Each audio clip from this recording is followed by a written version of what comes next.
Salut les marques, salut les smarts et bienvenue dans le supplément SmackDown de Catch Up, votre émission qui résume et analyse chaque semaine le dernier épisode du show bleu de la WWE SmackDown Live. Je suis IRM et je suis accompagné, comme toujours ou presque, par l'ami Giscal. Salut Giscal. Salut IRM, salut tout le monde. Oui, ça, ou presque, hein, ça fait un petit moment que nos chemins ne s'étaient plus croisés du côté du show bleu. Et oui, c'est terrible parce qu'on a quelques semaines du plus grand événement de catch et on s'évite. Nos chemins se croisent, t'évites. J'ai l'impression que tu m'en veux pour quelque chose, mais je ne sais pas quoi. J'ai dû dire une connerie dans un épisode où t'étais pas là. Et ouais, ça en fait, c'est ça. Ouais. C'est-à-dire que même moi, je sais plus pourquoi, mais j'ai l'impression aussi que je t'en veux, mais moi non plus, je sais pas pourquoi. Ouais, on est un vieux couple de podcasts, c'est comme ça, au bout de 3 ans, voilà, on se prend la tête, mais on sait plus vraiment pourquoi. Une vieille rancœur, mais laquelle? Sans doute. Je cherche à mettre le doigt dessus. Ouais. Je te propose de se rabibocher. Ouais. À l'occasion de cet épisode SmackDown très attendu. Hein. Vous en aviez discuté avec Chris, je crois, la semaine dernière. Eh oui. Toi, je t'observe de loin, je te suis. Puisqu'effectivement, il y avait un gauntlet match qui était annoncé pour Kofi Kingston. Ce sera donc le main event. Mais avant ça, on va essayer quand même de booker le reste de la carte, puisque cette carte pour WrestleMania, elle est grosse, très très grosse. Et SmackDown a sa carte à jouer justement. Et c'est le Miz qui ouvre le show du 19 mars. Il vient tout de noir vêtu et il s'adresse à Shane McMahon qui l'a trahi, qui l'a attaqué lors de Fastlane. Et oui, devant son père. Mr. Miz. L'homme poisson, la carpe humaine. Et je trouvais même qu'on avait parfois l'impression qu'il prenait plaisir à voir son fils. Il y avait un petit rictus, il savait vraiment pas comment réagir. Mais on va arrêter de dire du mal chaque semaine du père de... C'est vrai qu'il y a une expression tellement énigmatique que du coup tu te demandes en effet s'il n'y a pas un peu de vice derrière son stoïcisme. Ouais. C'est pas son père qui lui a appris à jouer, quoi. Non, il a une grande carrière à Hollywood. Oui. Il explique que Shane O'Mac n'est pas né meilleur best in the world, mais qu'il est plutôt the worst because il est un McMahon, quoi. Et oui. Quand on est un McMahon, on est peut-être le best in business, mais on est les pires raclures du game, quoi. Donc il nous explique que lui, il a dû se battre pour en arriver là, que personne ne misait sur le Miz, qu'il a dû se battre. Il fait référence à son émission là, de télé-réalité. Real World, The Real World. The Real World, ouais, voilà. Donc, il fait référence à tout son parcours, effectivement, et qu'il a gagné. Il a mérité, il allait la chercher à la force du poignet et de ses promos. Le succès qu'il a aujourd'hui, il a droit même à des petits chants, là, You Deserve It, qu'il a vraiment la foule est derrière lui, la foule est derrière le Miz, il est vraiment le babyface de l'histoire sans aucune hésitation. Il explique voilà, qu'il avait fait tout ça pour son père. Il bosse un worker, et tout l'inverse de la famille McMahon. Et la seule chose que Shane mérite, lui, c'est de se faire botter le cul à WrestleMania. Hop, lâchage de micro, et sous vos applaudissements, mesdames et messieurs, votre nouveau top babyface de SmackDown, le Miz. Eh ben, j'en ai pensé beaucoup de bien. On est vraiment loin du dernier face turn du Miz. Il y a quelque chose de beaucoup plus organique qui s'est passé cette fois. Le public est complètement derrière lui. On y croit beaucoup plus. C'est vrai qu'on est... On est très loin du dernier face turn un peu forcé où on avait essayé de le coller à Ric Flair et tout. Enfin, on se souvient, ça avait pas été forcément une de ses meilleures périodes, même si le Miz a toujours cette faculté à quasiment tout faire fonctionner, quel que soit son alignement. Mais en tout cas, voilà, là, j'ai trouvé que c'était une promo vraiment top de babyface, voilà, de babyface d'émission. C'est des promos d'ailleurs, on aimerait voir plus souvent des gens comme AJ Styles ou d'autres babyface de SmackDown faire des promos comme ça. Donc ça c'était bien, le public à fond derrière lui. On a envie de se mettre voilà derrière la bannière du Miz et son combat contre Shane. Je trouve que voilà, ça fonctionne bien. C'est un peu c'est une belle histoire cette rivalité. Je trouve c'est parti un petit peu presque d'un gag, comme souvent avec les trucs qui fonctionnent bien. Ça part de pas grand chose. C'est vrai que cette association Shane Miz à l'époque, on trouvait ça rigolo, on se demandait combien de temps ça allait tenir, et puis finalement ça nous a complètement embarqué. La victoire au Royal Rumble, c'était incroyable, et puis maintenant ils vont avoir un match à WrestleMania, et tu te dis pas que c'est volé, quoi. Tu te dis ouais, ça s'est plutôt bien déroulé. Donc je trouve que cette promo venait bien parachever voilà ce build qui maintenant est pour moi et roule comme sur des roulettes. Là, ça va aller jusqu'à WrestleMania tranquillement. Il y a un truc qui m'a quand même marqué dans cette promo, c'est quand il revient sur quand il critique les McMahon et vraiment la racine du mal, quoi. C'est Shane, c'est Vince, c'est pareil.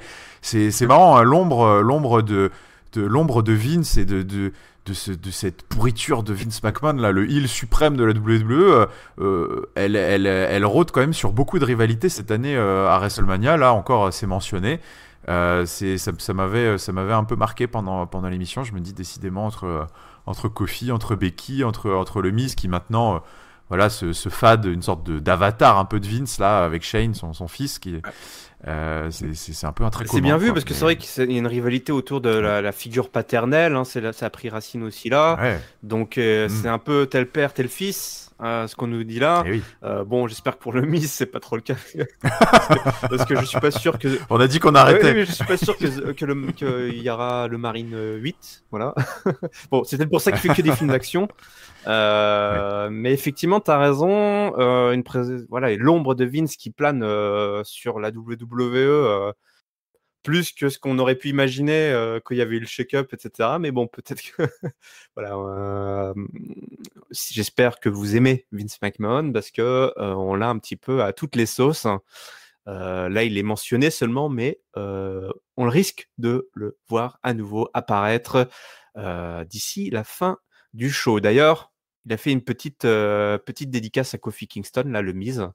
Donc en total, c'est pas le seul. Oui. C'est pas le seul. Il y a eu un petit fil rouge comme pas ça le seul. tout au long du show où les top babyface faisaient à chaque fois trouver un moment dans leur promo pour en caser une pour Kofi. Ouais, c'est du bon boulot. Hein. Il se met à la fois over, plus il parle du main event et de Kofi et tout dans sa promo. Spécialité du Miz, hein, c'est un mec, il perd pas de vue la big picture, toujours. C'est le company man parfait, hein, parce que c'est l'exercice quand il se prête à l'exercice des commentaires, il est toujours en train de mettre over ses adversaires, les mecs qui sont là. Donc même là, il sait que c'est pas lui la star. C'est pas lui qu'il faut. Il y a pas que lui et que la star de la soirée, ça va être Kofi Kingston. Donc c'est ça, exactement. Bon, ils sont briefés, mais il le fait volontiers et il va pas oublier ce genre de truc. Donc c'est vrai que là-dessus, le Miz impeccable toujours. Impeccable, toujours bien sapé, et toujours des promos nickel. Bon, ce soir, on a une petite visite de courtoisie, mais pas que, puisque les championnes tag team de la WWE, Bayley et Sasha Banks, répondent aux provocations et à l'invitation qui a été lancée par The Iconics, qui les avait un petit peu clashés en leur disant c'est bien beau d'aller à NXT, là, de faire votre tournée, mais quand est-ce que vous venez à SmackDown? Parce que c'est là où il y a les vraies équipes féminines, c'est là où il y a les vraies championnes, The Iconics. Du coup, elles se sont pas défilées, Bayley et Sasha Banks, puisqu'elles sont venues à SmackDown pour un match face à The Iconics, justement. Donc, on a un match qui se déroule, qui est, ma foi, plutôt correct, interrompu par les Evans, mais ça, on s'en fout. Mais tout ça commence un peu à provoquer une petite distraction, hein, qui commence un peu à changer la donne, mais les méchantes ne parviennent pas à profiter de cette distraction. D'ailleurs, la distraction était un peu bizarrement jouée. Les filles ne savaient pas trop quoi faire. Là, elles ont passé pas mal de temps à se mettre en place. Même si, alors c'était assez original, parce que souvent, quand tu as des distractions, tout s'arrête sur le ring. Et les gens reprennent, on met sur pause ce qui se passe sur le ring, et les gens reprennent une fois que la distraction est terminée. Là, elles ont essayé de continuer un peu à catcher en même temps, mais pas trop. C'était un petit peu étrange, mais on va apprécier l'intention était là. Donc les heels isolent Bayley, Sasha Banks pour le hot tag, met un super kick de Billie Kay sur Bayley, l'allonge sur le côté ringside, et Peyton Royce en profite pour placer un petit roll-up bien verrouillé là pour la victoire. Voilà, défaite des championnes, mais au moins on a eu un match, j'ai trouvé assez correct. Je ne sais pas ce que tu as pensé là de cette visite de courtoisie de nos championnes. Eh ben, écoute, oui, c'était correct en effet, comme tu dis. Je peux pas dire que le match était mauvais.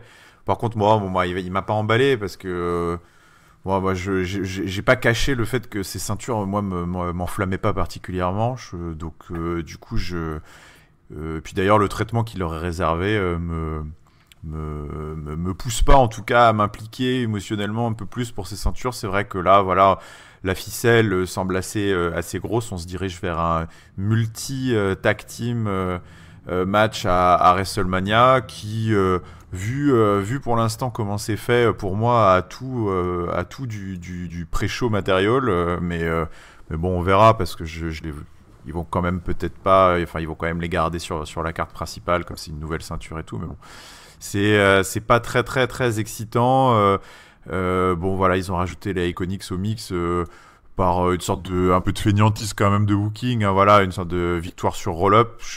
D'ailleurs justement, voilà, tu dis roll-up parce que en fait on se rend compte que les Iconics ont même pas de finisher, donc du coup on est obligé de les faire gagner, sur roll-up. N'hésitez pas à nous mettre en commentaire si vous connaissez un lien vers le finisher des Iconics. Alors honnêtement, je me souviens plus de leur match à NXT pour savoir si Peyton Ross ou Billie Kay avaient des finishers ou pas. Mais du coup, depuis qu'elles sont arrivées dans le main roster, elles s'en sont jamais servies. Donc c'est vrai que là, t'es obligé. C'est dommage parce que ça aurait été peut-être l'occasion justement d'en pousser un de finisher. C'est vrai qu'elle manque un petit peu d'identité entre les cordes parce qu'à part crier, hurler et faire leur petite pause rigolote là quand elles font Iconics là, et qu'elles se figent. Ça me fait toujours rire ça. C'est vrai que voilà, elles ont pas trop. C'était quitte à les faire gagner contre les championnes, je trouve que c'était l'occasion à la limite d'ajouter une corde à leur arc, histoire de le jour du match pour le titre qu'on puisse croire à une victoire, quoi. Parce que là, en l'occurrence, on sait qu'elles sont là pour la figuration. Donc c'est un peu dommage. Mais voilà, bon, sinon à part ça, je trouve que c'est assez. Cette ceinture, moi, de toute façon, avant même qu'elle existe, j'avais de gros doutes. J'y crois pas trop. On verra. Voilà, moi, ça m'a pas enflammé ce qui s'est passé cette semaine. Mais c'est marrant parce que là, je suis un peu comme toi, en mode j'en ai pas grand-chose à faire de cette ceinture parce qu'ils n'arrivent pas à y apporter de l'intérêt, quoi. Hein, effectivement. Alors que j'étais très excité, on va dire, à l'idée d'avoir effectivement une division tag team, en sachant que voilà, il y allait avoir des problématiques de roster, hein, effectivement. Clairement, avoir une division tag team dans la division féminine, c'est du luxe, quoi.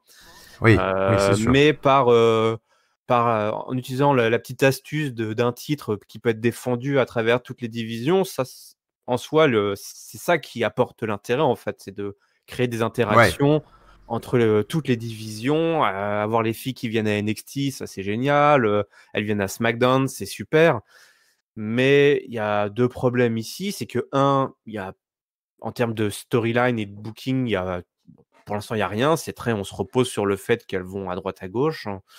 Et Bayley et Sasha Banks, elles repartent de très très loin. En tout cas, ça c'est mon opinion, toi. Enfin, c'est mon ressenti, toi. Elles sont tellement perdues dans les méandres de la division féminine à Raw que. Ah oui, moi je suis tout à fait d'accord. Oui. Et puis voilà, enfin, elles sont je trouve toujours pas à la hauteur de ce qu'elles veulent être, toi. Non, je suis d'accord. Mais ça, c'est en effet. Bayley et Sasha Banks, des filles qui ont du talent, mais qui donnent l'impression que ça suffit, quoi. Que d'être des fans de la première heure. Et d'ailleurs, sur le site de la WWE, là, ils ont balancé des photos de fans avec des catcheurs, et tu as toute cette nouvelle génération, la Bayley, Sasha Banks, toi, où elles vont chercher à voir des photos avec les frères Hardy, avec John Cena, etc. Donc c'est très cool. C'est des filles de notre génération, quoi. C'est toute cette génération. Et c'est cool, toi, mais voilà, elles sont pas encore à niveau. Faut qu'elles portent, et cet exercice des ceintures là, il faut qu'elles réussissent c'est l'occasion rêvée pour elles justement de level up, quoi, de step up. Et complètement. Non, pour l'instant, il manque une émulation un peu. Déjà, je trouve que en fait, au final, on les a collés ensemble, mais elles se neutralisent plus qu'autre chose. C'est-à-dire que je trouve pas que cette équipe ait une vraie identité autant que. En fait, c'est pas vraiment une équipe pour moi. C'est vraiment en fait, c'est toujours Bayley d'un côté, Sasha Banks et finalement elles se neutralisent parce qu'elles développent plus vraiment leur personnage ensemble. C'est juste c'est l'équipe un peu de circonstance parce que clairement dans la division et à l'époque où ils ont fait l'Elimination Chamber, il y avait pas photo. C'était la seule équipe qui était, je trouve, crédible pour prendre cette ceinture en premier. 2 anciennes championnes, voilà. Voilà. Mais bon, maintenant, je trouve que voilà. Et d'ailleurs, c'est un peu ce qui se passe encore dans la division féminine. À part là, c'était la première fois qu'elle rencontrait une vraie équipe, un peu avec les Iconics qui sont une équipe pour le coup. C'est un vrai duo. Mais pour l'instant, la division tag team des filles, c'est on crée en fait des duos un peu de circonstances pour faire une sorte d'émulation un petit peu, mais qui voilà, il y a pas encore des équipes bien établies, il y a pas des histoires emballantes, il y a pas des grandes promos pour l'instant. Les promos de Charlotte, de Sasha et Bayley, à part dire c'était notre rêve, c'est trop bien, c'est bon, on a compris. Donc en fait il manque tout l'enrobage. Je pense qu'ils ont les catcheuses pour faire quelque chose, mais là, au niveau du décorum, de l'enrobage des histoires, de la dynamique, il n'y a rien pour l'instant, en fait. Donc c'est vrai que pour l'instant, moi, ça m'intéresse pas des masses, quoi. Ouais. Quand je parlais de génération de catcheurs, nouvelle génération, j'ai la future nouvelle génération à te présenter en la personne de Dominique, fils de Rey Mysterio. Oh là là là là, incroyable. Donc tu as cette interview de Rey Mysterio. Ça, c'était dingue, ça. On nous apprend qu'il va affronter Samoa Joe à WrestleMania pour le titre US. D'ailleurs, j'aimerais bien avoir ton avis là-dessus, tiens. Oui. Et puis il y a la caméra bouge et puis je voudrais vous présenter quelqu'un. Et là, on voit un grand gaillard de 2,10 m. On sait que les enfants sont souvent plus grands que les parents, mais alors là, c'était pas très compliqué, mais quand même. Dominique, le fils de Rey Mysterio, enfin... il fait costaud, hein. Un grand costaud qui est donc catcheur en apprentissage. Ouais, il paraît. Et voilà, qui prend la relève. Alors, pour la petite anecdote, donc Rey Mysterio, évidemment, chaperonne complètement son fils. Il lui fait apprendre à la dure, parce qu'il l'envoie à travers le monde. Vas-y, un petit coup au Japon, et puis vas-y que je t'envoie en Europe, et puis après à la fin t'iras au Mexique et tout. Donc un petit peu comme les Young Lions au Japon, la NJPW, toi, genre tu vas apprendre c'est ça, à la dure en voyageant avec ton sac à dos, ta boîte mon fils. Alors c'est parce que t'es mon fils que les portes s'ouvrent quand tu arrives, mais tu vas devoir en ouvrir des portes. Et là ce soir, Dominique, qui a troqué sa coupe de blond décoloré de fan d'Eminem à la grande époque, quand on se battait pour la garde de Dominique. Tu te souviens, toi ? Oh là là. Oh la vache. Putain, savoir qui était le vrai fils, vous le saurez. C'est le gagnant de ce match qui détermine. Qui était le vrai père. Le vrai père, oui, pardon, le vrai père de Dominique. Franchement, les stipulations de l'époque, voilà, au jeu. C'était un autre level. Non, ça va être plus compliqué de faire ça. Ouais, c'est un peu compliqué. Donc voilà, il est là, donc il le présente, donc il est fier que son papou sera à WrestleMania. Il sera évidemment au premier rang, c'est facile, d'être au premier rang côté le fils. Oui. De Rey Mysterio. Bon, ça faisait plaisir de le voir, quoi. Enfin, je sais pas, j'étais content de le voir, que je l'ai pas vraiment connu, ce mec, c'était assez rigolo. Ouais, non, franchement, c'était un moment assez rigolo, un peu. C'est assez difficile à décrire. C'était à la fois un peu what the fuck et en même temps assez touchant, parce que tu voyais. C'est sympa de voir. C'est vrai que on l'a connu Minus, et puis du coup maintenant tu vois, c'est un colosse. Bon après, à côté de son père, je pense que n'importe qui a l'air d'un colosse un peu. Même les intervieweurs ont l'air géants à côté de Rey Mysterio. Même si je suis sûr que hors champ caméra, les intervieweurs doivent se blesser un peu, se baisser un peu, fléchir les genoux. Mais sûrement, oui. Mais donc ouais, c'était un petit segment assez marrant. Écoute, je ne suis absolument pas renseigné sur Dominique, son talent, son entraînement. Est-ce que c'est un prospect, un hot prospect pour la WWE, Est-ce que c'est un first round pick ou est-ce que c'est un peu du pistonnage de papa Ray? Je sais pas. La vérité est entre les deux. La Hein, vérité est comme je te sûrement un dis, petit peu voilà. entre les deux. Il va finir à NXT. À mon avis, là, de le voir là, c'est parce que le mec, bah, j'ai Oui. pas suivi. Hein, ça se trouve, À mon nos avis, auditeurs sont de le sûrement voir là, mieux informés. c'est qu'il est Il est au déjà signé à un PC, contrat, je hein, pense. Hein. Ouais, Performance en tout cas, il Center. a déjà un pré-contrat, ouais, c'est sûr. Sinon, il apparaîtrait pas à la télé, je pense. Et puis, bah, donc, il y a cette annonce de match US qui, moi, ne me fait pas plaisir, personnellement. Ça me fait plaisir que ça te fasse pas plaisir, parce Ouais, que moi non non, plus. franchement, je comprends pas du tout. Enfin, je comprends pas du tout. Alors, après, certains, comme Ringside, notamment, Ringside que vous entendrez peut-être prochainement à nouveau, on espère, mais qui viennent s'expliquer. qui nous dit sur le Discord, pour ceux qui y suivent, que on est un petit peu gonflé de faire la fine bouche, parce que c'est vrai, au demeurant, c'est un superbe match qu'on nous book. Mais j'avoue que je suis un peu déçu parce que je trouve qu'il y avait mieux à faire. Il y avait mieux à faire un petit peu partout. C'est vrai que le Rey Mysterio Andrade me faisait énormément de l'œil, moi personnellement. Je trouve que même d'un point de vue marketing, stratégie, c'était une très belle opportunité de mettre sur WrestleMania, le show le plus mainstream de l'année, une belle publicité pour la lucha et pour le catch mexicain et pour un style complètement différent de ce que tu vois, le reste du temps. Je trouve que c'était vraiment une opposition de style qui en plus se racontait toute seule et qui avait encore énormément de choses à nous réserver. Je trouve qu'il se prive vraiment d'un match qui était très intéressant à tout point de vue.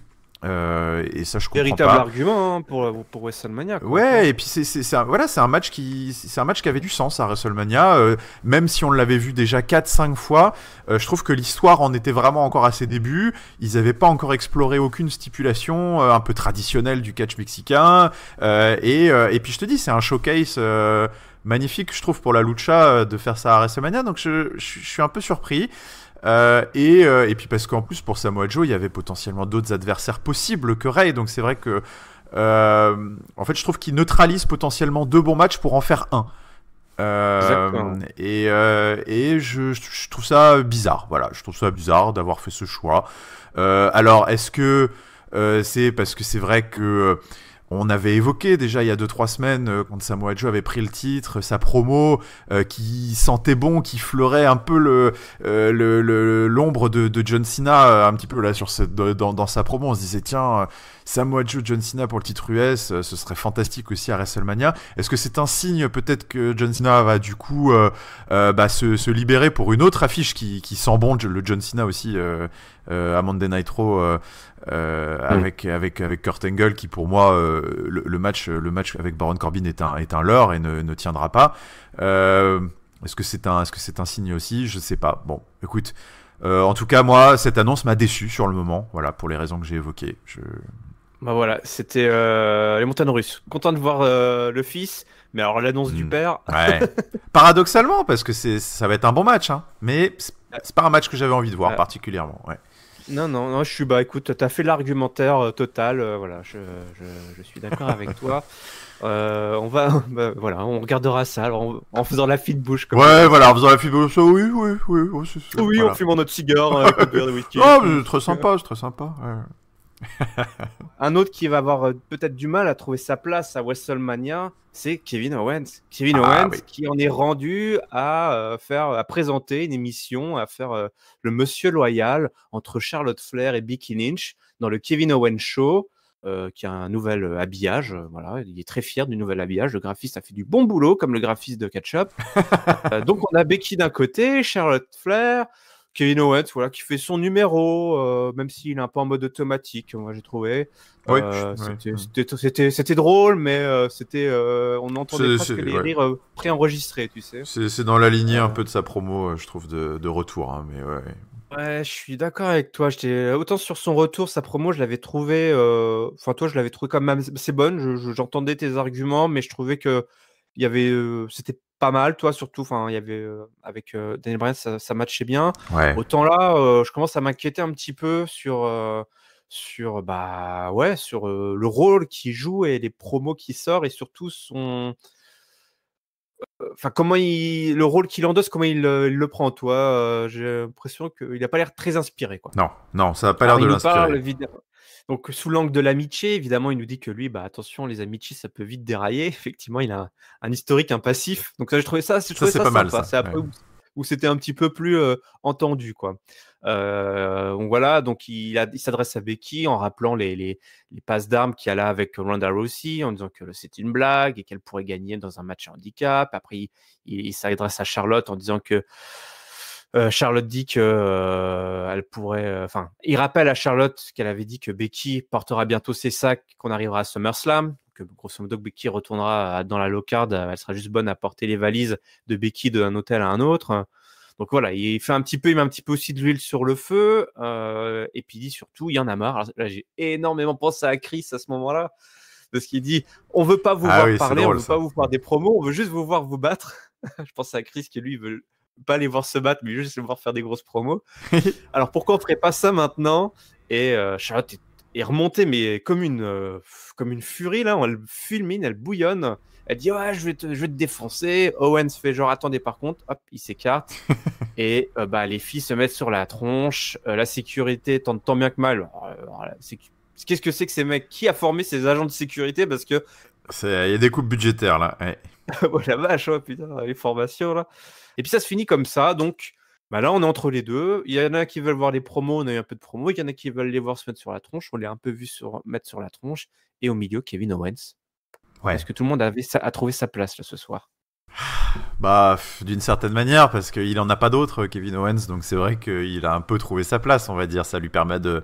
Je trouve que c'était une utilisation plutôt intelligente de Kevin Owens qui lui permet de rester relevant un peu. Hein. Voilà, il est lui rester un peu dans un segment chaud sous le feu des projecteurs, parce que très concrètement, on l'avait assez vite compris quand il était venu. Se substituer à Kofi Kingston à Fastlane, qu'il était un petit peu là pour assurer la transition et que sa place à WrestleMania était tout sauf assurée. On en a un petit peu la confirmation. Il y a de grandes chances qu'il soit dans la bataille pour André le Géant, mais que ça s'arrête là. On va dire que partant de ce constat-là, il a trouvé sa place, ouais. Il était pas mauvais en animateur un peu véreux de talk show là, avec ses petites cartonnettes et ses citations. Il disait, le mec qui va dépoussiérer un peu le Twitter feed de quelqu'un ou ce qu'il a pu dire par le passé pour essayer de foutre la merde. C'était assez rigolo. Alors oui. Vous avez dit le 21 janvier 96 à la terrasse. Ouais, c'est ça. Pour ceux qui connaissent un petit peu Kevin Owens sur Twitter, il était assez connu dans le game pour clasher tout le monde, en particulier les smarts et les fans qu'il alpaguait sur Twitter. Ouais. Il était assez costaud dans le game. Et puis il avait, il y a quelques annonciateur de son face turn ou de son twinner turn, il avait complètement purgé son historique de messages et puis il suivait plus personne et puis ouais. mais puis dorénavant il dit que des trucs sympas à tout le monde. Donc. Ouais. Non mais c'est vrai que c'est assez drôle, t'avais l'impression d'être devant une émission un peu de buzz à la télé où tu fais une confrontation un peu forcée entre deux personnes, tu dis oui alors voilà vous avez dit dans tel journal en 96, je cite, et puis tu sais, t'essayes dessus. Donc ça, je trouve que la dynamique était assez rigolote, le segment était fun. La brawl était un petit peu molle, hein, on va dire. Mais c'est une belle citation. La brawl était molle. La brawl était molle. Oui, ça fait un peu nom de code. Ici Radio Long. Oui. Non, mais en même temps, elle était un petit peu à l'image du segment, à savoir que c'était plutôt dans l'ensemble, il y avait des bonnes idées, c'était plutôt bien exécuté, mais c'était assez convenu. C'est-à-dire que voilà, la mise en scène était un peu forcée, les punchlines étaient un petit peu voilà, un petit peu molle. C'était très convenu. Ça a arraché quelques sourires. Mais moi, personnellement, je préfère les exercices précédents entre les deux, de promo vraiment enflammés sans intermédiaire. Et avec les brawls qu'elles ont pu avoir par le passé, que ce qu'on a eu cette semaine, que j'ai trouvé était un poil moins réussi que d'habitude. Bon, là, très convenu, on a suivi le script et on était un peu dans un, comme tu dis, un show télé où tout est scripté, quoi, tout simplement. Ouais, donc, voilà, c'était un peu forcé. Y compris les prises de bec. Tu prends deux personnes qui s'adorent et à la fin, ton objectif, c'est qu'elles se mettent sur la gueule. Il est temps de passer au gros gâteau, à la grosse part de cet épisode. On se souvient que Chris et Jessica l'avaient annoncé que ça allait durer c'est-à-dire représenter les 3/4, les 2/3 de l'émission. C'était un petit peu, c'était le cas puisque le Gauntlet match a tenu environ 1 heure, je crois. J'ai pas le timing exact, mais je crois que ça dure à peu près 1 heure. Sensiblement, il me semble, en effet. Entre 52 minutes et 58 minutes, on va dire. Daniel Bryan arrive d'abord, Ray Cohen est avec lui. Il nous explique, j'ai beaucoup aimé cette promo, que Kofi dans ce Gauntlet match est une injustice. Oui, ça c'était bien fait. Ça. Et là, tu te dis, et en fait, le public aurait dû dire yes, aurait dû être d'accord avec lui, parce que l'idée c'était de faire un swerve, quoi, genre de twister. Faire... Le public a été un peu trop bête sur ce coup-là, c'est dommage. Le public était un peu trop bête. J'aurais jamais pu penser dire ça du public. Ils ont pas compris la blague, enfin le truc qui arrivait là. Ouais. Du coup après, Bryan fait parce qu'il ne le mérite pas. Mais c'était trop tard. La blague n'avait pas fonctionné. Il dit voilà, moi j'ai été au-delà de l'adversité. Je me suis battu pour en arriver là. Mais Kofi, on lui a donné, en fait, il a été choisi pour remplacer, effectivement, c'est vrai, un fan historique avec ce fameux discours de Hill qui est vrai, parce qu'il a été choisi pour remplacer Mustafa Ali. On lui a donné une chance qu'il n'a jamais gagnée, jamais méritée. Il s'est combattu ardemment, mais à la fin, il a perdu, il n'a rien gagné, il n'y a aucune raison. Et c'est vrai qu'il ait une opportunité à WrestleMania, parce qu'à chaque fois qu'on lui a donné une opportunité, il a perdu. Il a perdu comme tous les autres qui ont perdu. Alors pourquoi Kofi Kingston mériterait plus qu'un autre? Kofi n'est qu'un B+ player. Crac, allez, ça c'est bon. Ça c'est pour le petit tac sur l'ancien Daniel Bryan. Et B+, c'est bien B+. Mais c'est pas suffisant pour aller à WrestleMania affronter le champion de la planète. Ça sert à rien de chanter là pour Kofi, il perdra toujours. Le New Day arrive et donc le Gauntlet match va pouvoir commencer après cette promo qui a fait du mal. Ah oui. Je sais pas ce que t'en as pensé là, mais elle est géniale cette promo. Elle est super. C'est quelle super promo de Hill. De toute façon, Daniel Bryan est exceptionnel comme toujours. Il y a pas de débat. Son nouveau personnage, il le tient tellement bien. Il y a plus une once, même pas une micro pop. C'est tout s'est transformé en détestation pour ce personnage. C'est ce petit bonhomme là détestable. Il est vraiment très très très très fort. Et comme toujours dans une excellente promo de Hill, il faut des propos qui sonnent vrais, qui sonnent justes et qui font mal. Et j'ai trouvé que c'était parce que c'est ça aussi la beauté du storytelling de cette histoire qui je trouve est vraiment bien fichue, c'est que on en oublie en fait, on en oublie le fait que Kofi n'a rien à faire là. C'est ça qui est assez fort aussi quand même, c'est que c'est même ça moi qui me intérieurement, c'est ça qui me gêne un petit peu dans cette histoire avec Kofi, c'est que une des raisons pour laquelle j'ai du mal vraiment à me sentir emporté par Kofi et être derrière lui, c'est qu'en fait j'ai aucune raison de le supporter, toi. Enfin, j'ai pas vraiment embarqué à un point où je suis derrière Kofi à 100% aveuglément, ce que reproche Daniel Bryan en fait. Ouais. Ah oui, bah alors donc justement moi c'est un peu justement ça que je trouve fou, c'est qu'en fait c'est que ils ont réussi à faire que en fait justement le public de manière générale parce que son nom Kofi il est scandé dans toutes les émissions depuis l'Elimination Chamber à chaque match. Donc c'est que le public justement suit complètement aveuglément Kofi Kingston en dépit de toute logique, de toute raison. C'est un suivi passionné, passionnel, complètement insensé, alors que en effet c'est un accident industriel, c'est ce qui lui arrive quoi. Enfin il a remplacé Mustafa Ali, ce qui d'ailleurs on saura jamais le fin mot de l'histoire, mais c'est vrai que c'est presque terrible quoi pour le Mustafa. Mais Ali il a tweeté récemment en disant qu'effectivement dans son moment le plus dark, le plus sombre, quelqu'un en a profité, a pris une opportunité, et Kofi, et puis Kofi Mania, toi. Ouais. Donc bon, après ça fait partie du storytelling aussi, etc. Mais effectivement. Non, mais c'est vrai que cette histoire est assez dingue, et je trouve que l'avoir mis en mots concrètement et de manière froide et cruelle comme ça dans la bouche de Daniel Bryan, je trouve que ça a donné vraiment une super promo qui plantait le décor. Et puis voilà la référence au B+ player. Enfin c'est le nouveau Daniel Bryan, et c'est le nouveau Daniel Bryan prend encore plus son sens quoi, parce que tu dis que le mec est devenu vraiment tout ce qu'il a toujours détesté et ce qu'il a combattu.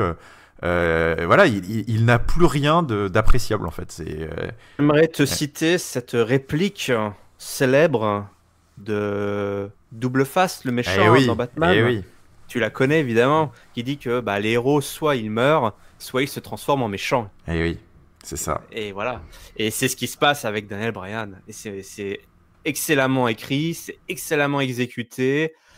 C'est Il est très très incroyable. fort. Ouais, Hein. il est Ah très ouais, très ouais, fort. ouais. Du coup, voilà, c'est parti. Hein. Kofi Kingston va devoir une fois de plus profiter d'une nouvelle opportunité qu'on lui donne. En fait, du coup, tu regardes le match en disant, c'est vrai quand même Eh, que c'est bon, vrai.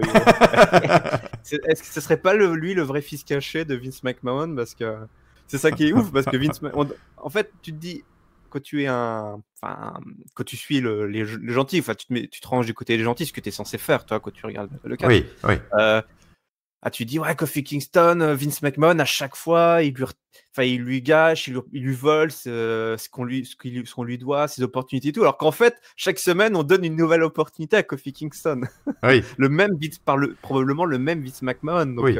Bon, après, c'est un peu des opportunités en mode je joue avec ma marionnette, quoi. C'est pas. Le mec est quand même censé battre 5 gars à la suite, 5 top stars à la suite, quoi. C'est pas fini. Mais c'est pas fini. On commence tout simplement avec la doublette de The Bar. Alors, au début, j'étais là. Ma copine me fait, mais attends, il va les affronter tous les deux en même temps. C'est mal barré pour commencer. Je fais, bah, j'en sais rien. Et non, c'est d'abord Sheamus et après Cesaro. Pas vous faire tout le déroulé, hein. Mais évidemment, Sheamus lui casse la gueule à Kofi Kingston. Voilà, c'est un gros costaud. Il prépare le Brogue Kick, mais Kofi le contre et place ensuite son Trouble in Paradise dans un match qui a duré, un premier affrontement qui a duré quand même 15 minutes. Ouais. Donc Kofi déjà bien entamé. Cesaro prend rapidement la relève, hein, justement, ça c'était vraiment bien vu. Enfin, globalement, tout le match était vraiment plus autour des angles et enfin toi qui allait affronter Kofi, tout le monde avait une histoire un peu à raconter. Donc Cesaro qui était ringside, Oui. n'attend pas une minute de plus, il monte sur Kofi, il monte sur le ring et Kofi aussi, allez, tant qu'à faire, il y a là ça place des suplexes, enfin il le dérouille. Il y a du big swing, on place un cloverleaf, il est tordu dans tous les sens. Je crois qu'à un moment donné, Kofi est blessé, et le neutralizer qui suit est contré, et Kofi place le SOS pour le win. Donc en plus, voilà, on nous rappelle tout le moveset incroyable de ce bonhomme élastique. Et Cesaro est éliminé à la 20e minute. C'est Rowan qui prend la relève. Alors lui, clairement, il est man on the mission pour le champion, pour son maître, puisqu'il va lui placer une grosse close line et puis il va pas attendre très longtemps. Il va balancer Kofi dans les barrières. Il va chercher une chaise et il détruit Kofi Kingston en moins de 2 minutes. Oui. Évidemment, il est disqualifié, mais on s'en fout. Il s'en fout. Il n'est pas là pour ça. Il est là pour détruire Kofi Kingston pour qu'il ne puisse pas arriver jusqu'au bout. Lui, il n'a rien à gagner à battre Kofi, il veut juste le démonter. Et Kofi, d'ailleurs, est passé à travers la table des annonceurs. Et pour faire bonne mesure, quand on pense que c'est le pire est passé, la musique de Samoa Joe. Elle est toujours efficace, la musique de Samoa Joe dans ces situations-là. Je suis vraiment t'es là, genre. Ouais, t'es oh. Samoa Joe arrive, tu dis bah voilà, c'est fini quoi, il va juste se baisser et ramasser les miettes de Kofi Kingston. Le muscle buster de Joe est teasé comme on dit, mais Kofi le contre, Samoa Joe est donc éliminé. Samoa Joe qui est un peu coutumier du fait de se faire éliminer à chaque fois comme un con, il a détruit les becs. Il a toujours sa tête de poisson sortie de l'eau après avec les yeux exorbités là. Je comprends pas. Je comprends pas. Moi, chez moi le gros costaud, c'est moi qui dois tout détruire. Pourquoi je me fais éliminer comme un idiot? Ouais. Faudrait peut-être un jour réfléchir à ça, Monsieur Joe. Évidemment, Samoa Joe, comme à chaque fois qu'il se fait éliminer bêtement, qu'est-ce qu'il fait après? Il étrangle. Oui, ça c'est son truc aussi. Son adversaire et il l'étrangle jusqu'à ce qu'il devienne bleu. C'est un méchant de film d'horreur là. Oui, Samoa Joe, c'est un cliché de cinéma, mais qui est génial, hein, évidemment. Oui. Ce qui est très drôle, c'est que pendant tout ce temps-là, en fait, il y a des coupures dans le locker room où tu vois tout ce qui se fait un peu en babyface à SmackDown, qui suit les péripéties de Kofi Kingston. Il y en a de plus en plus à chaque fois, c'est ça qui est drôle.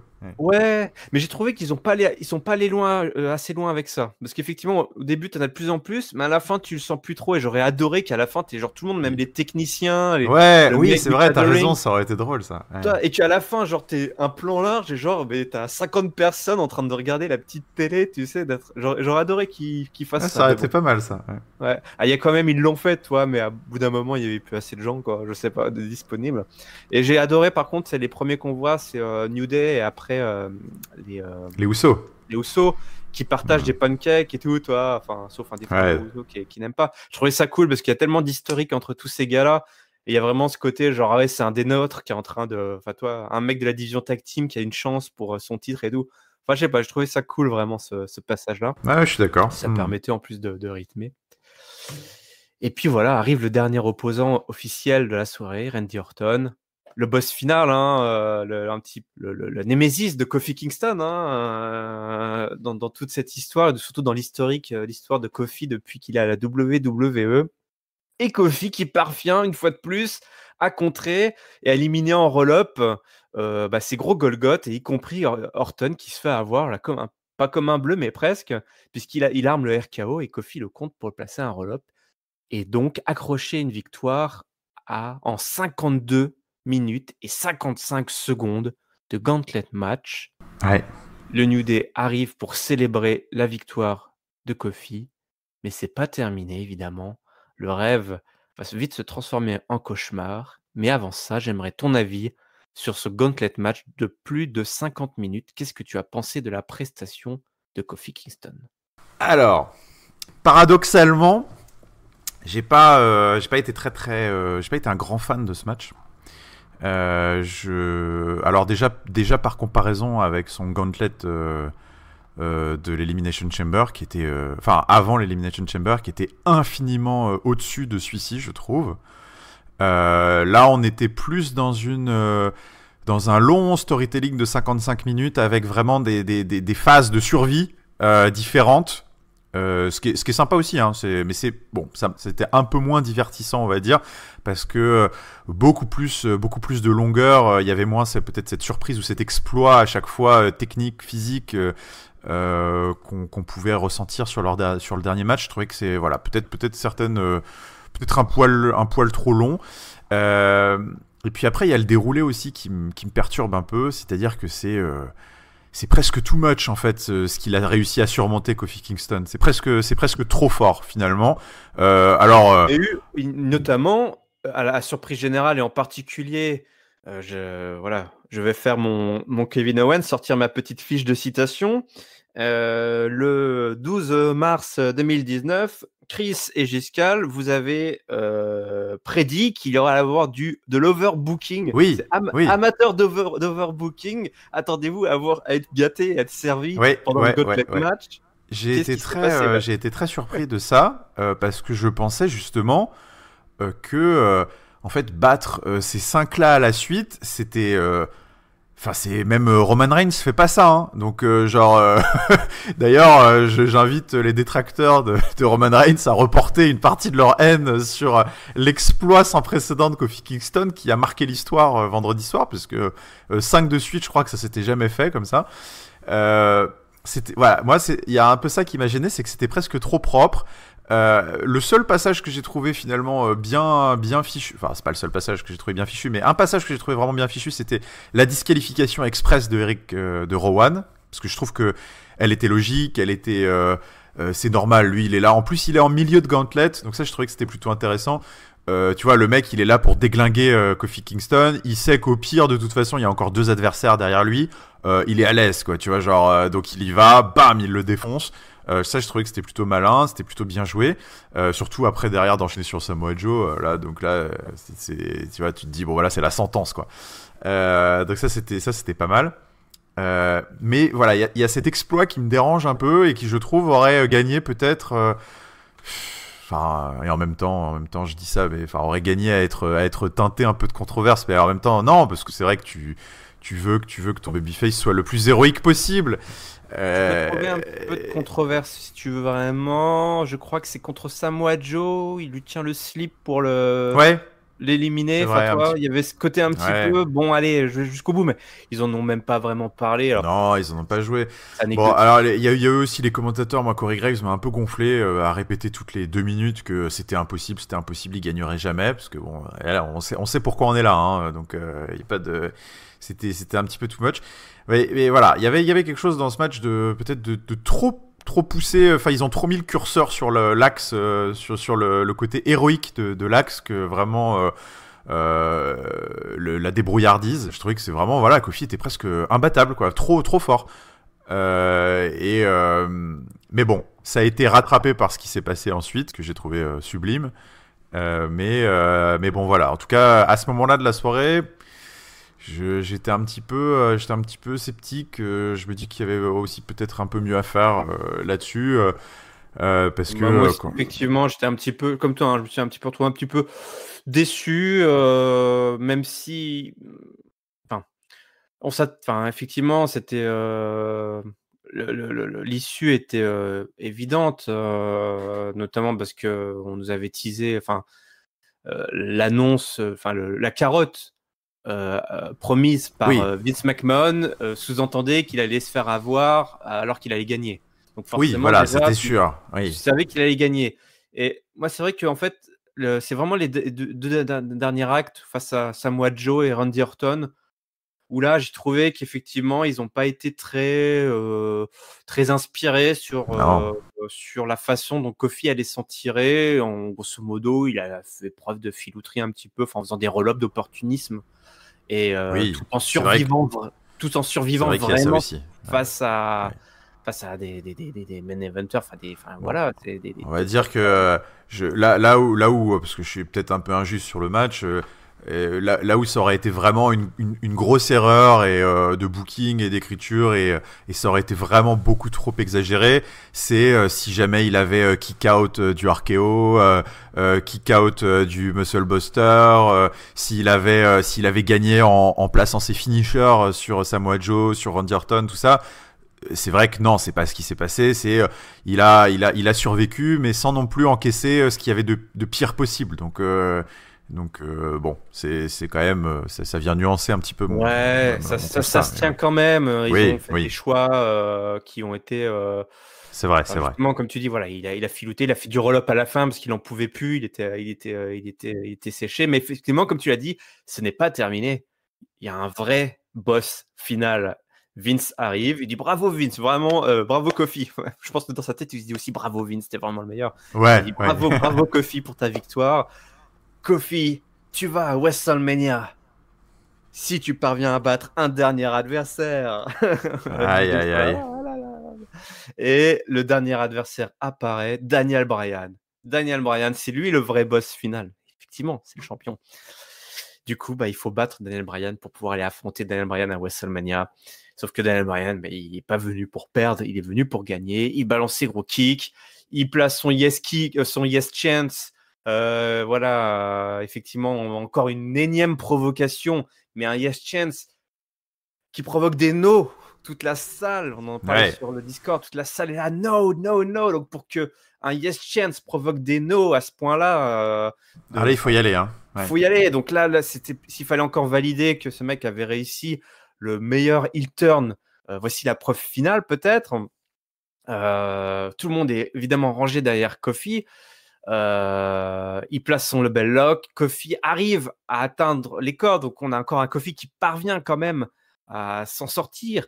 Mais à la fin, c'est impossible puisque Daniel Bryan lui écrase la face, là, comme il le fait. Là, c'est Ah magnifique ouais. cette prise là qu'il avait fait notamment face à AJ Styles, où il lui éclate la tête contre le sol en le tenant par les bras.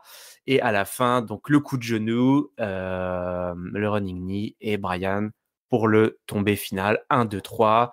Kofi Kingston n'ira pas à WrestleMania. Pas d'opportunité à WrestleMania pour Kofi Kingston. Et Daniel Bryan qui remporte le Gauntlet match.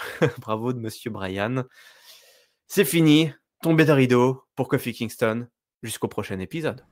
Et oui, jusqu'au prochain épisode. Bon, voilà, on sait que ça va pas en rester là, mais en tout cas, à ce moment-là, je me dis c'était vraiment top. Enfin, j'ai trouvé que c'était vraiment une belle, Enfin, c'était la meilleure façon de lui mettre à l'envers à Kofi Kingston. Là, c'était vraiment super bien fait. Voilà, il reste un dernier adversaire, le vrai boss final. Parce que c'est un truc dont on n'a pas parlé lors du Gauntlet, mais j'ai trouvé ça stylé quand même, la fin du match avec Randy Orton, qui se posait initialement en boss final. Parce que, voilà, tu l'as dit, il y a une telle histoire, telle controverse dans la carrière de Kofi Kingston. C'est vrai que Randy Orton est présumé comme étant celui qui a finalement qui avait douché peut-être les espoirs de main event de Kofi Kingston fut un temps, il y a une dizaine d'années, enfin presque une dizaine d'années ou même. Oui, on en est là, oui, c'est ça. Ouais, et voilà ce petit rappel. Déjà il y a 2 semaines, Kofi lui avait dit dans un match là, stupide. Là, Randy Orton l'a refait à un petit moment là, quand ils étaient dans les barricades là, il l'avait pris par le menton là, Kofi Kingston, puis il l'avait réinsulté Randy Orton là, stupide, comme il y a 10 ans. Donc ça c'est vrai que c'était assez sympa. Donc il se posait bien en boss final, mais du coup, en fait, c'est la vertu de ce segment à la fin là, de cette intervention de Vince, c'est que justement, ça remet vraiment Daniel Bryan en boss final. C'est lui le vrai boss final de cette histoire. C'est lui le champion, le connard suprême, vraiment, parce que là, quand il arrive et qui profite de la situation, qu'il écrase la face de Kofi Kingston, qui fait les chants et tout, c'est le méchant suprême. Tu peux pas faire pire. Enfin, il cristallise vraiment toute la haine de toute l'arène, des 15 000 personnes qui sont là. C'est vraiment, je trouve que c'était super bien exécuté. Et puis voilà, ce coup de genou final où tu te dis qu'il va kick out, tu vois, genre Kofi. Et puis là, pour le coup, les commentateurs étaient bons. Genre, t'avais Byron Saxton, je crois, qui dit allez, vas-y, Kofi, genre dégage-toi et tout. Là, je trouve qu'on était vraiment dans le côté épique. On avait vraiment l'impression de regarder un peu une histoire, une sorte de truc homérique, un peu complètement hors du temps, où t'avais le héros qui était insubmersible. Peut-être la vertu de l'avoir fait gagner. Les 5 matchs de manière assez clean, c'est que ça rend peut-être cette défaite encore plus cruelle à la fin. Tu vois, peut-être après coup, en reparlant, je me dis finalement, c'est vrai que c'est peut-être pas si mal que ça, parce que tu te disais finalement, il pouvait rien lui arriver, il était intouchable, Kofi Kingston, ce soir. Et le fait de le voir perdre, voilà, sur ce coup de genou, alors que tu croyais qu'il allait se relever, c'est un crève-cœur. Tu sens que voilà, la foule s'est écroulée d'un coup. Donc c'était vraiment, je trouve, un moment particulier. Puis ça pose en plus Daniel Bryan vraiment plus haut que finalement les 5 précédents, parce que certes il arrive, Kofi Kingston est épuisé, mais n'empêche que Kofi Kingston il avait beau être épuisé, il a battu Joe, il a battu Orton, il semblait insubmersible. Donc le fait que Daniel Bryan fasse finalement une affaire assez facile de Kofi Kingston, ça pose aussi le bonhomme, tu vois. Donc c'est ça, je trouvais que c'était aussi un autre aspect très, très positif de ce segment final. Mais voilà, de manière générale, j'ai trouvé que cette conclusion était vraiment sublime, que tant dans l'exécution que dans ce que ça racontait ou ce que ça impliquait pour la suite. Voilà, Daniel Bryan, c'est le top heel, le champion, le mec à faire tomber. Et puis maintenant, il va falloir trouver une solution pour l'atteindre à nouveau. Peut-être ça qui va être aussi un peu compliqué pour la WWE. C'est là où mon avis est pas encore trop fait là-dessus. Je sais pas toi ce que t'en penses, mais c'est vrai que à force de mettre des saucisses, à force de mettre des carottes, des trucs et tout, c'est vrai que la digestion, quoi. C'est vrai qu'après tu te dis ouais, attention peut-être à pas non plus tuer le momentum, parce que là la foule y allait à fond, parce que tu te dis bon bah voilà, le match il va arriver. C'est vrai que là à force d'envoyer des swerves, des trucs, des saucisses, tu te dis bon bah ouais, ok, finalement il y a pas match, quoi. Enfin genre comment est-ce qu'ils vont trouver, quel est l'artifice qu'ils vont trouver pour que ce match arrive, tout en gardant la foule impliquée. C'est peut-être ça l'écueil maintenant. Bah effectivement, c'est moi je suis comme toi, je suis un peu dans l'expectative, je suis là en mode enfin comment ils vont y arriver? Parce que voilà, comme j'ai dit tout à l'heure, je suis pas à fond derrière Kofi Kingston, parce qu'ils ont pris un choix, ils ont fait un choix pour le pousser qui est pas celui que j'aurais aimé voir. Moi, j'aurais aimé voir un Kofi qui vraiment se bat, fait des grosses promos, enfin il y a un autre storytelling, une autre histoire à nous raconter, plutôt que et c'est ça qui est cruel, c'est vraiment ce que rappelle Daniel Bryan. Et en fait, finalement, c'est ça que j'ai aimé dans ce Gauntlet match, c'est le début et la fin.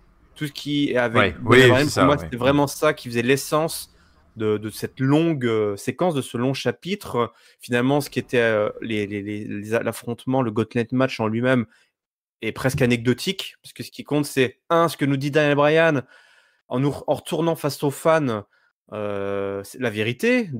Et en fait, ce gars, il n'a aucune raison d'avoir une opportunité à WrestleMania. Il ne l'a pas gagné. Moi, quand j'ai eu un match pour affronter le champion, je l'ai battu, quoi. Et c'est pour ça que j'en suis là aujourd'hui.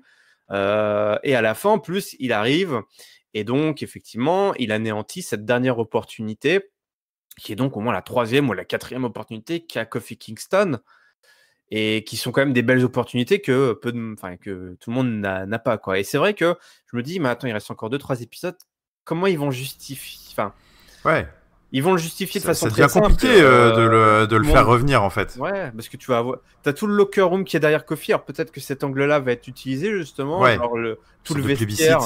Tout le vestiaire va arriver et va aller voir Vince McMahon, par exemple. Enfin, va le mettre devant le nez dans sa merde en lui disant... Ouais, arrête de faire le con maintenant. Ouais, une sorte d'angle un peu à la Raw Invasion comme avait fait Daniel Bryan, mais au lieu de faire venir tout le public, c'est le vestiaire, le locker room qui se rebelle, quoi, puisque Kofi Kingston est l'emblème du locker room, c'est la mascotte du locker room, et que grosso modo, le locker room en a marre de se prendre des saucisses et des carottes, comme tu le dis, par la famille McMahon, et grosso modo, ça va être une sorte de les catcheurs contre le système McMahon, quoi, qui est représenté aujourd'hui par Kofi contre Daniel Bryan, ce que je trouve super, parce que effectivement, c'est assez emblématique. Qui mieux que Daniel Bryan pour être le corporate guy de McMahon, quoi. C'est d'un classicisme fou, mais c'est super bien porté. Et Kofi Kingston, effectivement, quand bien même moi je suis pas ils n'ont pas réussi à cultiver suffisamment le côté affectif pour Kofi, je trouve. J'aurais aimé qu'on nous montre vraiment, qu'on nous raconte la belle histoire de Kofi. C'est quoi en fait? Parce que là, on le touche, on le montre sans jamais vraiment le montrer, on le touche sans vraiment le toucher. On nous montre juste un Kofi victimisé qui se fait rouler dessus chaque semaine, quoi. Et bon, voilà, au bout d'un moment, les victimes, c'est bien, mais au bout d'un moment, tu dis ouais, il va jamais y arriver, alors peut-être que ça devrait être un autre, quoi, je sais pas. Peut-être qu'un autre devrait se lever pour y aller, mais bon, on y va, hein. Kofi Kingston va affronter Daniel Bryan, ce serait d'une bêtise énorme de pas le faire. Mais c'est vrai que, bon, au moins je suis curieux de voir d'un point de vue télé, c'est bien joué, parce que j'ai quand même envie de voir la semaine prochaine ce qu'ils vont encore nous sortir du chapeau, mais c'est ça. D'un point de vue affection par rapport à l'histoire, le côté vraiment écriture de l'histoire et comment moi je me transporte dans l'histoire, ça dégrade un peu en fait comment je me transpose dans le héros de l'histoire, tu vois ce que je veux dire. Kofi, je me sens pas investi derrière Kofi comme je devrais l'être. Mais bon, c'est pas le cas de la foule qui est clairement derrière Kofi, et en plus si on nous rajoute tout le roster derrière #Kofi Mania, voilà, même Kevin Owens en a placé une pour lui, donc moi je vois bien un angle la semaine prochaine avec que le vestiaire va avoir un rôle à jouer là-dedans d'une façon ou d'une autre, parce qu'il reste plus en carte à jouer là, je vois pas laquelle, toi, celle-ci est la plus simple à jouer, je pense. Oui, c'est vrai. Quitte à la limite, autant y aller à fond dans le miroir. C'est vrai que avec Daniel Bryan, c'est ce qui est assez drôle, c'est vrai, puisque finalement, Daniel Bryan, après avoir épuisé tous les recours possibles et imaginables, il avait fait le Occupy Raw, là, ce segment incroyable, et cette révolution là, le public qui avait occupé le ring de Raw et tout, et du coup qui bloquait l'émission, et ça avait obligé Triple H à accepter le match. Peut-être que là, ils peuvent faire un truc un peu du même style, mais ce serait le vestiaire, peut-être. Kofi Kingston semble tellement apprécié. Ça pourrait être une sorte de clin d'œil avec une petite variante qui serait assez sympa, ouais. Voilà, la balle est dans leur coin, une fois de plus, hein. À chaque épisode de Catch Up, on renvoie la balle à la WWE, qui vont bientôt déménager d'ailleurs à Stamford, leur bureau de Stamford. Ah bon? Ouais, ils vont déménager, je ne sais pas s'ils vont rester à Stamford, mais ils vont prendre des bureaux plus grands pour réunir toutes les équipes. Je l'ignorais. L'administratif, la RH, les équipes de prod, voilà, tout le monde va être rassemblé. Très bien. Donc voilà, peut-être un renouveau, hein. pour la WWE à tous les niveaux. En tout cas, c'est comme ça que se terminé cet épisode très particulier de SmackDown, qui, quand même, gros point, ça c'est aussi un exercice SmackDown est particulièrement bon si on était focalisé sur le prochain pay-per-view, à savoir WrestleMania. Du coup, c'est l'heure du mot de la fin. Giscard, si tu veux bien nous partager ton top, ton flop et ta note, s'il te plaît. Yes. Alors, ma note, elle est, j'ai beaucoup de mal à me déterminer sur ma note parce qu'en fait, l'émission dans son ensemble est vraiment excellente. Et à chaque fois, l'intérêt des segments, enfin en tout cas la finalité des segments était plutôt, enfin était même toujours très très bien. Très bien axé, mais il y avait beaucoup de choses qui me gênaient à droite à gauche, ou des trucs que j'ai trouvé peut-être un peu moins efficaces que d'habitude, que ce soit avec Kevin Owens et Charlotte et Becky, ou là voilà cette histoire de gauntlet match, c'est pas forcément exactement ça, ou Samoa Joe et Rey Mysterio, donc je me suis arrêté sur seulement 3,5 malgré le fait que je trouve que c'est quand même une très bonne émission. Mais je sais pas, voilà, écoute, j'ai 3,5 dans ma besace, peut-être que ça méritera plus pour certains. Mon top c'est sans conteste sur cette émission Daniel Bryan qui moi me subjugue à chacune de ses apparitions dans sa maîtrise de son personnage. C'est assez incroyable ce qu'il réalise avec un truc qui était très casse-gueule quand même. Mon flop, je vais pas le mettre au tag team féminine parce que j'en ai un peu rien à faire, donc je mets généralement pas trop de flop au truc dont je me fous. Je vais plutôt le mettre à cette annonce un peu décevante de Samoa Joe contre Rey Mysterio à WrestleMania qui moi me laisse sur ma faim pour les raisons dont on a parlé. Voilà. Écoute, moi mon top, je l'aurais donné, il va à Daniel Bryan officieusement, mais je vais le donner, allez, au Miz, à la promo du Miz, qui était vraiment bien menée. Et voilà, c'est toujours un exercice impeccable. Et j'étais bien emporté là par sa promo. Il a vraiment réussi à emporter tout le public derrière lui. Et c'est pareil, le Miz, c'est quand même un peu à la façon de Daniel Bryan qui a réussi à retourner tout le public contre lui. Le Miz a réussi à embarquer tout le public, y compris toute la frange de Smart, quoi, pour qui voilà, le Miz représentait vraiment l'antithèse de ce que les Smart aiment dans le catch, quoi, à l'opposé des Indies, etc. Ça s'est pas joué sur cet épisode, c'est joué sur des années et des années, mais là, je trouve que ça a bien encapsulé là où le Miz en est arrivé aujourd'hui, quoi. Ouais, je suis d'accord. Et du coup, voilà, mon top va au natif de Cleveland. Mon flop, alors j'ai pas de gros flop. Est-ce que je vais pas le donner au Gauntlet match, même si effectivement je l'ai trouvé un petit peu décevant et je suis un peu comme toi, j'arrive pas forcément à décider si je l'ai aimé ou pas. Ouais. Mon flop, je vais le donner, je sais pas, allez, pour déconner, je vais le donner à la sécurité là, de SmackDown, qui n'est pas foutu de séparer Becky et Charlotte. Les mecs qui étaient à moitié morts de rire et tout, je sais pas. En fait, ce brawl était pas terrible. En fait. Non, franchement, ouais, c'était pas terrible. À côté de un petit peu too much, effectivement. Je crois que Chris a raison, faut plus qu'elle se mette sur la gueule. Ces filles-là, quoi. Donc voilà. Bravo Chris, tu as raison. On nous l'a encore prouvé ce soir. Et ma note, écoute, tu trouves que 3,5 c'est peut-être pas une grosse note, mais moi je vais donner un 3. Je vais donner un 3 épisode parce qu'effectivement il était un petit peu trop convenu globalement cet épisode. Ouais. Il a manqué de surprise. Il a parfois même été décevant. Ceux qui devaient assurer ont assuré, à savoir, à mes yeux, le Miz et Daniel Bryan. Le reste était sur des rails. Le Gauntlet match était sur des rails. Voilà. Et en plus, il y a peu de surprises. Et je suis encore toujours aujourd'hui à me demander pourquoi j'arrive pas à être. Enfin, si, je le sais pourquoi, mais voilà, Kofi Kingston, j'ai toujours pas embarqué dans le train Kofi Kingston et ça m'embête un petit peu de passer à côté, en fait. Je suis un peu déçu de pas être dans le Kofi Kingston et de pas accrocher. Quoi. Voilà, du coup, j'apprécie malgré tout l'exercice, mais c'est grâce à Daniel Bryan et du coup, c'est un petit peu emmerdant que ce soit juste à cause grâce au du heel, ouais. Donc voilà, je trouvais que c'est un exercice qui était très focus. Ça, là-dessus, je le reconnais aisément. Mission accomplie par rapport à l'objectif qui est WrestleMania.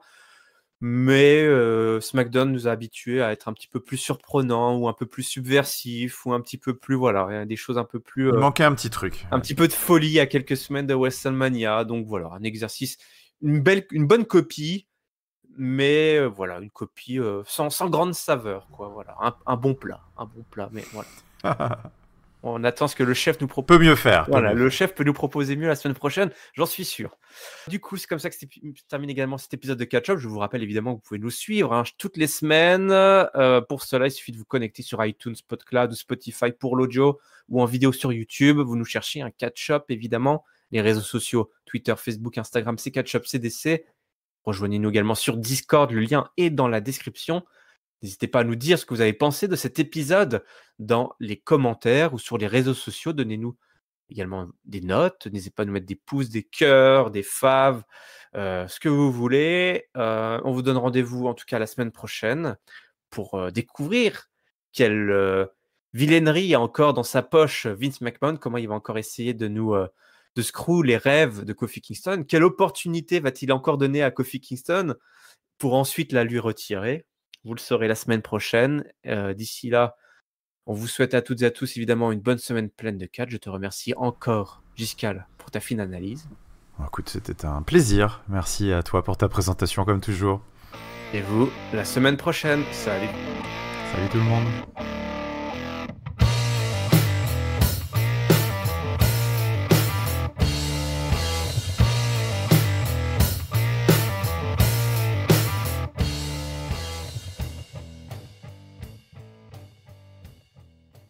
Ben voilà, c'est le début du reste de ta vie.